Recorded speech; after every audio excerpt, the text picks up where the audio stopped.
Assalamualaikum warahmatullahi wabarakatuh. Bertemu lagi dengan Eko Dharma Putra Bungklah. Terima kasih teman-teman yang sudah support channel saya, like, komen, dan subscribe.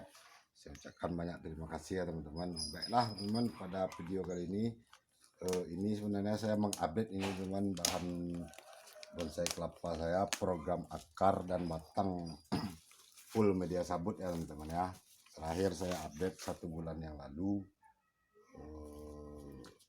Saat itu pasca pruning ya teman-teman ya, dan kita juga mengoleskan bawang merah pada pada pangkal batang bahan ini teman-teman, dan kita sekalian mengecek kondisi akar terkini ya teman-teman ya. Ini program batang dan akar ya teman-teman ya, namun sedikit mengabaikan daun.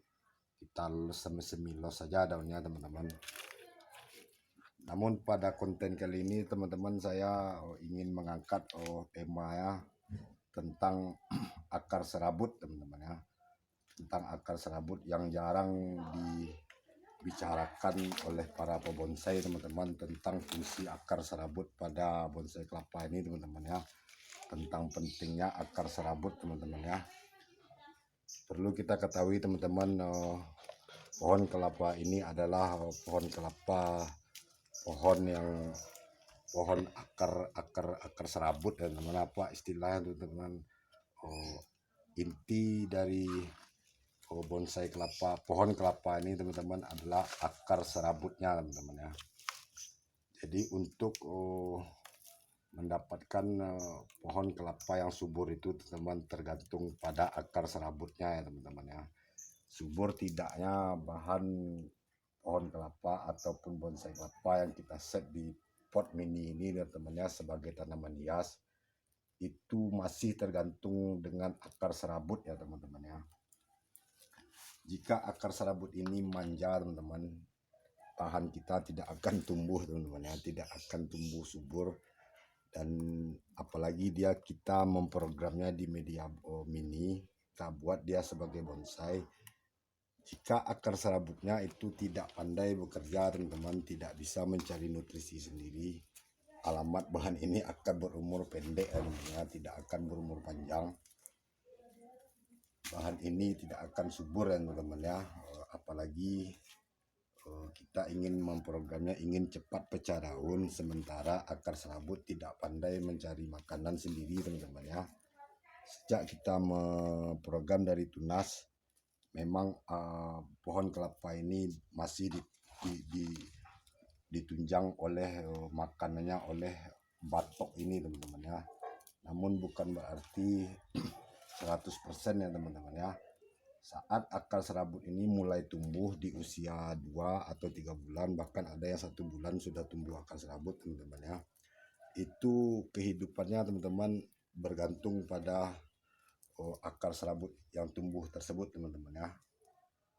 Jika akar serabut itu bisa langsung mandiri teman-teman, insya Allah teman-teman bahan bonsai kelapa kita akan subur. Namun jika akar serabut tidak pandai mencari nutrisi saat dia baru tumbuh teman-teman, itu alamat bahan bonsai kelapa kita ini tidak akan subur ya teman-teman ya.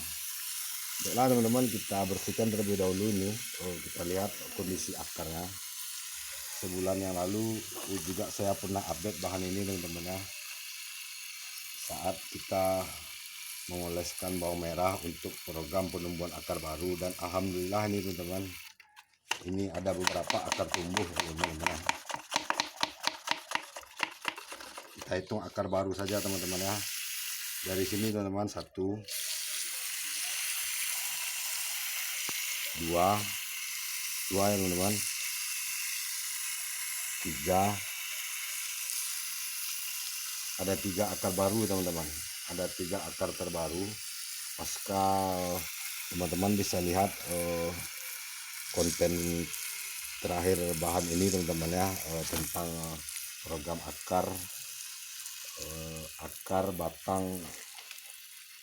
bahan bonsai kelapa full media sabut teman-teman. Ini saya buka sabutnya sekitar 3 atau 4 bulan lalu. Juga ada saya buatkan kontennya nih teman-teman. saat pembukaan sabut. Dan ini sekitar setelah 3 bulan atau 4 bulan pasca buka sabut, teman-teman. Saya tidak buru-buru membuang akar serabut ini ya, teman-teman. Teman-teman bisa lihat akar serabutnya segar-segar ini, teman-teman. Jika akar serabut ini saya buang ketika saya membuka sabut, teman-teman, ini bahan ini tidak akan sesebut ini saat ini, teman-teman ya. Pasca buka sabut sekitar 3 atau 4 bulan, ini bisa saya pastikan bahan ini tidak akan seperti ini kesuburannya, teman-teman ya. Itulah gunanya kita mempertahankan beberapa akar serabut yang muda agar bahan kita ini tetap subur ya, teman-teman.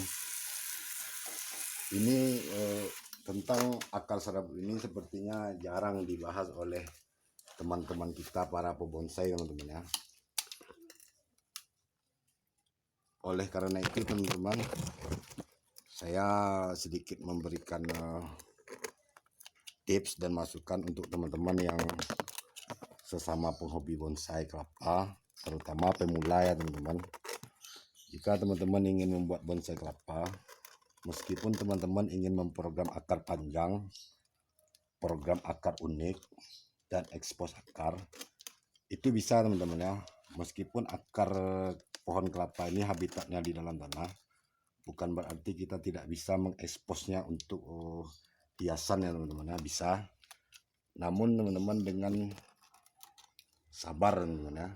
Kita butuh waktu yang lama untuk memprogram akar ini, mengekspos akar, namun tetap menjaga kesuburannya, teman-teman ya. Jangan kita ekspos akar satu minggu atau 1 bulan setelah ekspos akar bahan kita ini hidup segan mati tak mau, teman-teman. Nah, itu kan percuma saja, teman-teman ya. Nah, ini kita bersihkan sedikit pangkal pelepah yang pasca kita pruning ini, teman-teman. Sekitar 1 atau 2 bulan lalu ini sudah juga saya pruning, teman-teman. Ini pada konten sebelumnya, sebelum di pruning ini lumayan rimbun, teman-teman, dan saya tinggalkan beberapa daun, dan sekarang sudah 1, 2, 3, 4, 5 dan 5 daun mekar dan 1 bakal daun kuncup yang akan mekar, teman-teman ya. Jika dari awal ini saya membuang akar serabutnya, teman-teman, ini saat ini tidak akan seperti ini kesuburannya, teman-teman ya. Oleh karena itu, teman-teman, jangan remehkan akar serabut pada tanaman pohon kelapa ini, teman-teman ya. Karena pohon kelapa ini adalah tergantung hidupnya dengan pada akar serabut, teman-teman ya, bukan pada media tanam. Pohon kelapa ini bagi saya pohon yang sangat istimewa, teman-teman, karena dia bisa hidup di segala medan, teman-teman ya. Bahkan tanpa media pun, saat dia masih baru menetas, dia masih bisa hidup, teman-teman ya. Tanpa media, teman-teman ya. Hanya di sabut kelapa tok, bahkan di media air dia bisa hidup. Namun untuk program kita ke depan, teman-teman, itu tergantung perlakuan kita, teman-teman ya. Kita bisa memprogramnya di media air, namun kita harus memastikan akar serabut yang tumbuh itu sudah bisa mandiri, teman-teman. Jika kita terlalu lama di media air, apalagi tanpa kita memberi nutrisi pada media air itu, teman-teman, nutrisi bisa kita berikan, kalau saya memakainya itu sabut kelapa, teman-teman ya. Saya tidak memberikan nutrisi pada media air dengan Ajinomoto atau micin atau garam, teman-teman ya. Itu tidak, teman-teman ya. Jika saya mempergunakan media air, itu saya memberikan media air tersebut sabut kelapa, teman-teman ya. Sabut kelapa dan akar kadaka, agar akar serabut yang tumbuh itu bisa mandiri. Namun pada bahan ini, teman-teman, ini tidak saya program media air. Namun saat baru mendapatkan ini, teman-teman, saya rendam di media air full dengan sabut-sabutnya, teman-teman ya, agar sabut tersebut lembab, teman-teman ya, agar menunjang pertumbuhannya. Oke, teman-teman, ngobrol kita ini pangkalnya sudah cukup kita bersihkan bonggol ini, teman-teman ya, untuk program bonggolnya. Dan untuk program akar, teman-teman, ini masih akan saya lanjutkan program akarnya, dan ini akar barunya, teman-teman, sudah sampai ke tanah, dan ini akar yang terbaru 3, teman-teman ya. 1, 2, 3 akar terbaru nih teman. Ini masih akan wajib saya ground dan wajib kita ground teman-teman ya. Saat saya membuka sabut ini usia 1 tahun ya teman-teman ya. Teman-teman bisa dengar ini isi nutrisi di dalamnya masih padat teman-teman ya, belum nyaring. Dan ini sekarang usianya saya perkirakan sekitar 1 tahun 3 bulan ya teman-teman ya, atau 1 tahun 4 bulan, sekitar 16 bulan. Dan dia sudah belajar pecah daun teman-teman. Teman-teman bisa lihat sendiri. Ini daun tidak ada yang saya sobek ya teman-teman ya, ini asli pecah daun sendiri. Dan untuk tapis teman-teman sedikit bisa kita rawat ini teman-teman ya. Kita lanjutkan sayat ekstrimnya teman-teman, agar nanti jika kita saat pengkerdilan daun kita tidak lagi terlalu susah. Kita bertahap menyayat ekstrimnya, meskipun ini belum saya kerdilkan teman-teman, karena saya masih fokus program akar dan batang ya teman-teman ya. Kita pangkas sedikit tepin pelepah ini teman-teman agar dia sedikit mekar. Ini kelapa sayur ini teman-teman cukup rumit jika kita terlalu mengkerdilkannya teman-teman ya. Untuk itu kita bertahap teman-teman. Ini sepertinya 3 atau 4 bulan ke depan ini akan saya kerdilkan teman-teman ya. Namun untuk saat ini belum akan saya terlalu kerdilkan teman-teman ya, karena saya menjaga batang yang saya program dari dini teman-teman agar tidak sia-sia teman-teman ya. Karena jika kita terlalu ekstrim memperkerdil daun teman-teman, pelepah ini batang bisa mencut ya teman-teman ya. Ini cukup kita sayat biasa saja teman-teman, sayat tapis sedikit teman-teman, kita bawa sedikit sampai ke bawah agar pelepah ini bisa mekar teman-teman ya. Karena bonsai kelapa itu bukan hanya kerdil ya teman-teman ya. Hati-hati teman-teman, jika ingin mengkerdil daun teman-teman tidak lama teman-teman. Hanya butuh waktu 3 bulan saja daun ini kerdil teman-teman ya.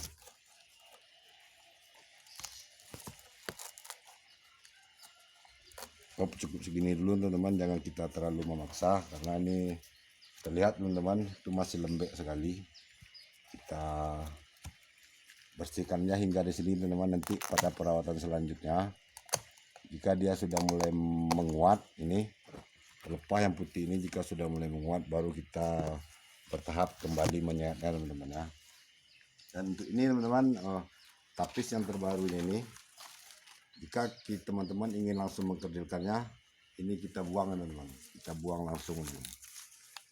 Namun jangan sampai ke bawah terlebih dahulu. Saya tidak akan mengkerdilkannya saat ini teman-teman. Saya masih ingin menjaga pertumbuhan batangnya teman-teman. Ini kita bersihkan pangkalnya saja teman-teman ya, ujungnya ini agar tidak terlalu membesar teman-teman ya. Kita menjaga ukurannya saja teman-teman. Sudah cukup teman-teman. Dan ini sepertinya untuk amannya kita ikat saja nih nanti teman-teman ya. Untuk amannya kita ikat saja teman-teman agar dia tidak bengkok teman-teman.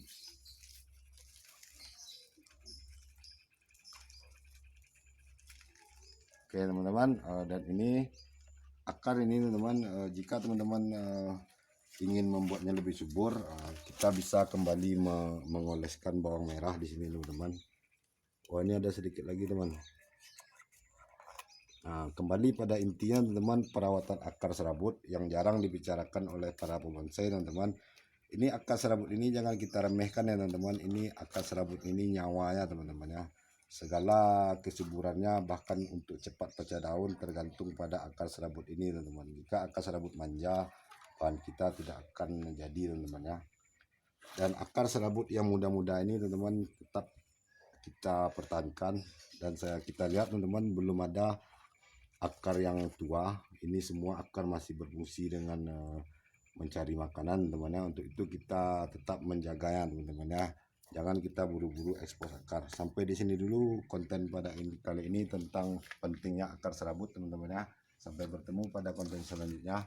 Assalamualaikum warahmatullahi wabarakatuh.